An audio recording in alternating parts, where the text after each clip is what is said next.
Hi, this is Everyday Prepper. Welcome back to the channel. I wanted to make a really, as quick as possible video about the baofeng UV5R, one of these. When I say a really brief video, what I wanted to do is there's a lot of people that have commented that maybe have these, haven't got their amateur radio license, so they're not able to legally transmit, but they might want to find out how this works. So there's 40 functions in the menu on one of these things. A lot of them I'd never use, and a lot of them you would never need to use if you were just listening in. So I wanted to show you the very, very basic features of this, how you can actually use it even if you haven't got your amateur license, and obviously there are more things you can do if you have got your license with transmitting and everything else, but these could prove quite useful in a grid down situation, in that they're nice and compact. They have a torch on them, they have access to FM radio as well, so you can listen out for broadcasts and that sort of thing. And I'm just going to show you how you can set it up so you can listen in at least without transmitting. So without further ado, I'm going to show you on the other camera. So first of all, just showing you round. There we go. Right, excuse all the tripod gubbins in the way. So first of all, you have your on-off switch, which is on there. You just turn on and off and the light comes on. You've got your antenna, which make sure it's off if you're changing the antenna, but you can unscrew that and you can actually have one of these larger antennas, which gives it a bit more reception when you're transmitting and receiving. This one I've got here, this baofeng, is not in the camo, which I prefer. My camo one is actual baofeng. This one is an eCynic brand. I'll just show you on there. eCynic brand, which is exactly the same, so it's made by the same Chinese manufacturer. It's just branded as eCynic and it works exactly the same, programs the same.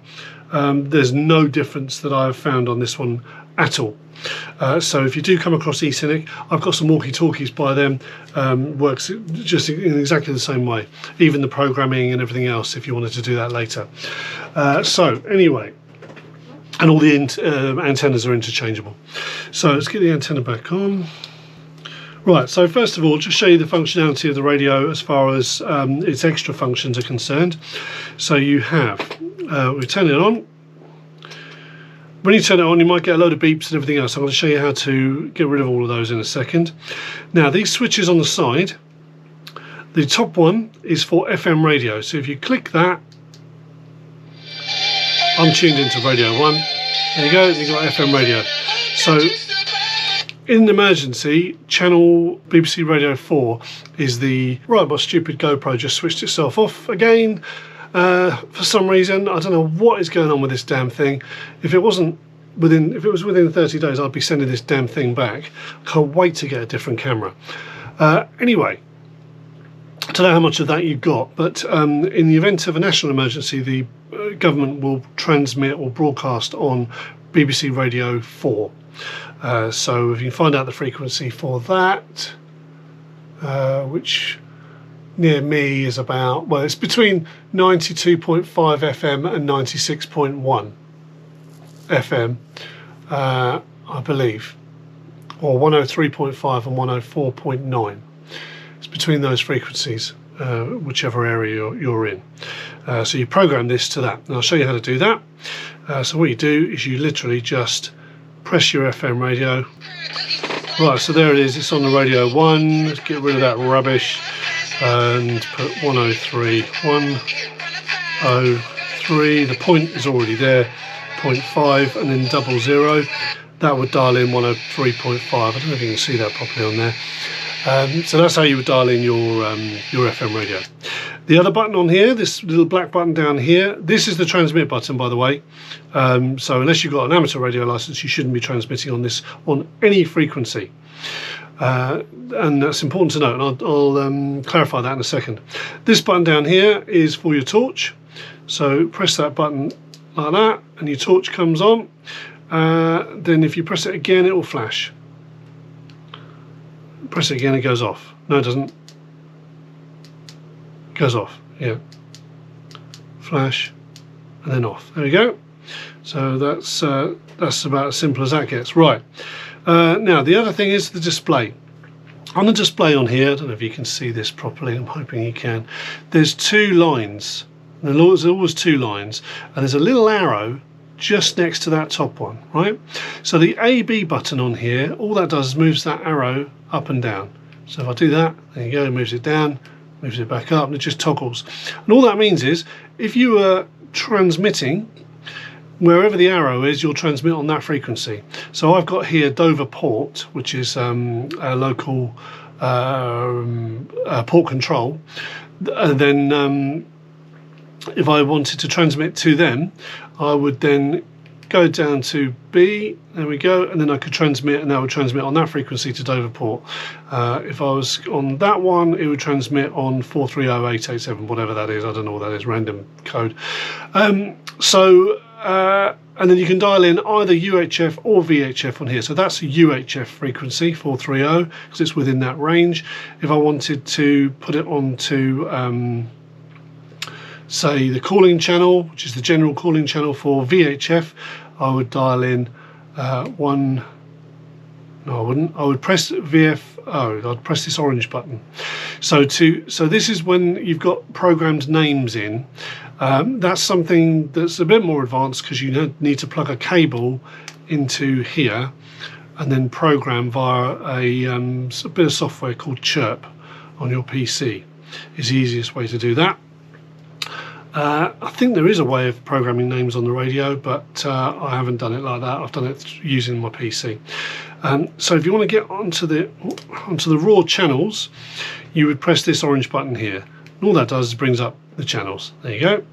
So on there, 145.500, and then you can just dial in any 456 000, and that'll dial that channel. 145.500 is the national sort of calling channel on VHF. I don't know what it is on UHF. And then if you wanted to go back to your pre-programmed channels, you just press VFO. All right, simple as that. The band key, no idea what that does. I ignore that. I've never used it. When I've pressed it, it doesn't do anything. So then let's go into the menu. So you press menu on there. First one you get is this squelch. So that will squelch out any kind of unnecessary noise. I have mine on 3. Or if you leave it on there for a while, it just goes back to your main screen. So you press menu, use the up and down keys to navigate through the menu. As I say, there's 40 items on the menu. So let's go up through the next one. Step. All that is let's go back, exit. On here, so if I go VFO, right, if I want to move this through a channel and I go up and down, it's going to move by 12.5 megahertz each time. As you can see on there, 12.5 megahertz is the jump, and that's generally what you'd have on the step. So I normally just leave that at 12.5, just makes it easier. For fine tuning, you can adjust it. So let's go back to menu. So step 12.5, leave it at that. TXP is transmit power. I always have that on 5, so it's either 1 watt or 5 watts on these devices. So even on low power, it's 1 watt. And that's important to note, because for walkie-talkie channels, the reason you can't use these, there's 2 reasons why you can't use these radios on walkie-talkie channels, or the PMR channels, is 1, because they've got a detachable air antenna, so you're not allowed to use them on PMR, and 2, because they transmit at more than half a watt. You can't dial it down. So the limit for PMR is half a watt. These transmit at 1 watt. So you can transmit on UHF, but not on the PMR channels, which is not common belief. A lot of people get these and use them as walkie-talkies on the PMR channels, but that's not actually legal. But who's going to know? I don't know. Anyway, let's go back to the menu. So menu on here, transmit power, I leave it on high, so at 5 watts. What else we got? Save, don't know what that is. Vox, that's voice activation, which you can use with a headset. I never use that. Wide, leave that as it is. ABR, TDR. TDR is basically where it listens to both both channels at the same time. So I always put that on, unless I specifically don't want to hear from another channel. So let's go back out of here. Right, there we go. So you've got two channels lined up, and you can monitor, so that with TDR on, it just means you can monitor both of those channels. So if a signal comes through on either one of those channels, you'll hear it. But you only transmit on one, obviously, where the arrow is. All right, that's that. Menu again, TDR is on. Beep, that's where you turn the beep on and off. So if you want to do it, you just press, I believe, menu again, and then you change that to on. Then you press menu again, then exit, and now I've got some beeps, which is irritating, especially if you want to be, you know, a bit more discreet. Right, so menu, beep. Press menu again, change it, menu again to confirm. Alright, that does that. Next one, top, don't know what that is. Now these are all to do with codes that you dial into the channels for repeaters. I'm not going to go into that today because that's beyond the scope of this short video. But certain repeaters will require certain coding into those channels so that you can access repeaters and listen in on repeaters. I'm going to cover repeaters, I think, in another video because it's a little bit more complicated. Easy to do though, but it just requires more explanation. I haven't got time today. Voice, not sure what that is. Oh, voice, I think, is where when you switch it on, it talks to you in Chinese. All these other things on here, I don't think I've ever used. Oh, PTT ID, that's where when you transmit, it'll give you a beep, I believe. That's what all these are. They have different lights for transmitting, so you can change the lighting on your device. Where are we? We're at menu 22, so there's loads left. Auto lock off, don't know what that is. Offset, so the offsets are again part of the coding that you would use for repeaters. Memory channel, that's about deleting channels and assigning channels. This is to do with your LED color on your back screen. Blue, purple, orange, you can play around with all of those. Band, just leave that. TDR AB, so TDR AB I think is to do with if you have TDR turned off, as in you're not listening to both channels, it defaults to A. That's pretty much it, I think, on that one.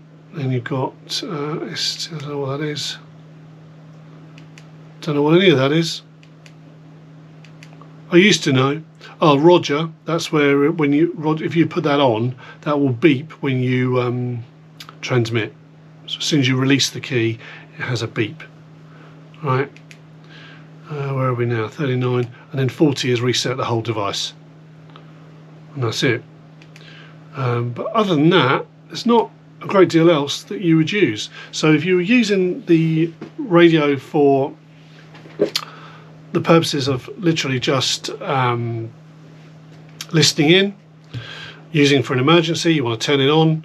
You know, it's a great way of great way of having a rechargeable radio to hand. Recharging wise, I use a little cradle which is USB. So I plug it into, I haven't got one with me, that's in my bag somewhere. But you just sit it in the cradle and make sure it's a USB one, because then you can run it off solar. Really easy, and that's or a battery bank or something like that, and it's all rechargeable. The battery's inside. When you get it out of the box, it's got a little clip inside. Make sure you put that on so you can just clip it to your belt.